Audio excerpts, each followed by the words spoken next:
Hello students, நம்ம இந்த வீடியோவில் 12th காமர்ஸ்க்கான மோஸ்ட் இம்பார்ட்டண்ட்டாக, அதாவது இந்த கோட்டைக்கு இந்த 5 மார்க்ஸ் தவிர்த்து வேறு எந்த 5 மார்க்ஸ் கேட்க மாட்டாங்கப்பா அப்படின்னு சொல்லக்கூடிய 5 மார்க்ஸ் எல்லாம் என்னென்ன அப்படின்ற மாதிரி சாப்டர் வைஸாக பக்காவாக கொடுத்துருங்க பசங்களா. ஸோ இதில் இருக்கிற 5 மார்க்ஸ் மட்டும் படித்தாலே போதும், நம்ம பசங்க பக்காவாக அட்டன் பண்ணல எல்லா 5 மார்க்ஸும்.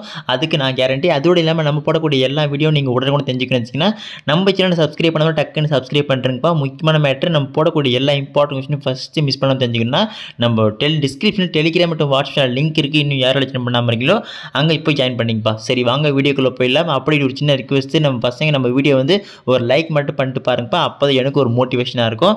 சரி okay students, Tamil medium and English medium 2 பேரும் சேர்த்து தான் போட்டிருக்கேன். சரி வாங்க வீடியோக்குள்ளே போயிடலாம். ஸோ சாப்டர் 1 பற்றி பார்த்தீங்கன்னா 5 மார்க்ஸில் first one explain the concept of management, அதாவது மேலாண்மையின் அடிப்படை கருத்துக்கள். ஓகேங்களா.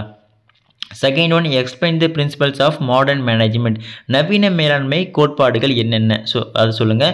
அதோடு இல்லாமல் நம்ம பசங்க ஒரு முக்கியமான விஷயம் தெளிவாக சொல்லிடுறேன். ஒவ்வொரு 5 மார்க்லையும் நிறைய பாயிண்ட்ஸ் இருக்கும். ப்ரோ எவ்வளோ பாயிண்ட்ஸ் எழுத்தணும் அப்படின்னு டவுட் இருந்துச்சுன்னா ஒன்றுமே இல்லைப்பா, அதிகபட்சமாக ஒரு பாயிண்ட்ஸ் 6லேருந்து 7 பாயிண்ட் மட்டும் நீங்கள் எழுதுங்க, அதுவே போதும். ஓகேங்களா. நெக்ஸ்ட் சாப்டர் 2 பொறுத்த வரைக்கும் 5 மார்க்ஸ் பார்த்தீங்கன்னா first one explain the various functions of management, அதாவது மேலாண்மையின் பல்வேறு பணிகள். சாப்டர் 3 பொறுத்த வரைக்கும் what are the major advantages of MBO, அதாவது குறியிலக்கு மேலாண்மை நன்மைகள் யாவை. What are the advantages of MBE, அதாவது விதிவிலக்கு மேலாண்மை நன்மைகள் யாவை. ஓகேங்களா.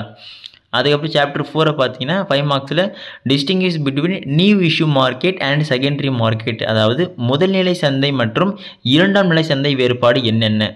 நெக்ஸ்ட் சாப்டர் 5 பொறுத்த வரைக்கும் discuss the characteristics of capital market, அதாவது மூலதன சந்தையின் சிறப்பியல்புகள் விவாதிக்க.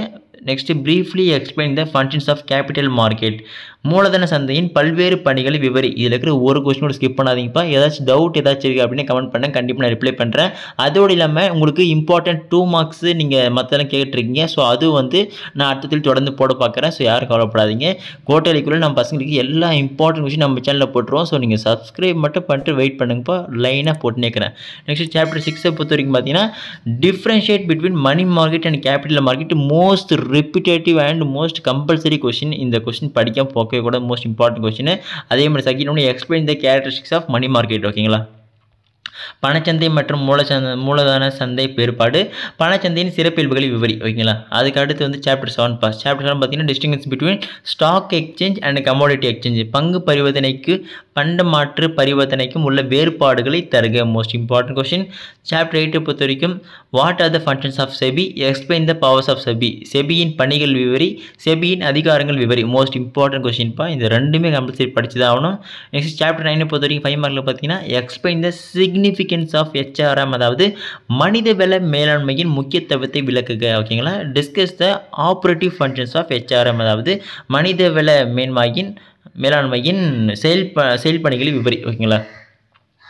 இதுக்கடுத்து சாப்டர் 10 வந்து பார்த்தீங்கன்னா explain the internal sources of recruitment, அதாவது ஆட்சேர்ப்பு முறையில் உள்ள அகவளங்களை விளக்குக. ஓகேங்களா.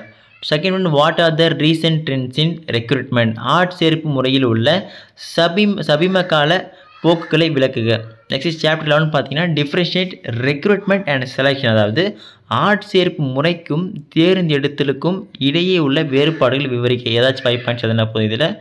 சாப்டர் 12 பொறுத்த வரைக்கும் what are the difference between on the job training and off the job training, அதாவது பணி வழி பயிற்சிக்கும் பணி வழியற்ற பயிற்சி முறைக்கும் உள்ள வேறுபாடுகள் யாவை. ஓகேங்களா.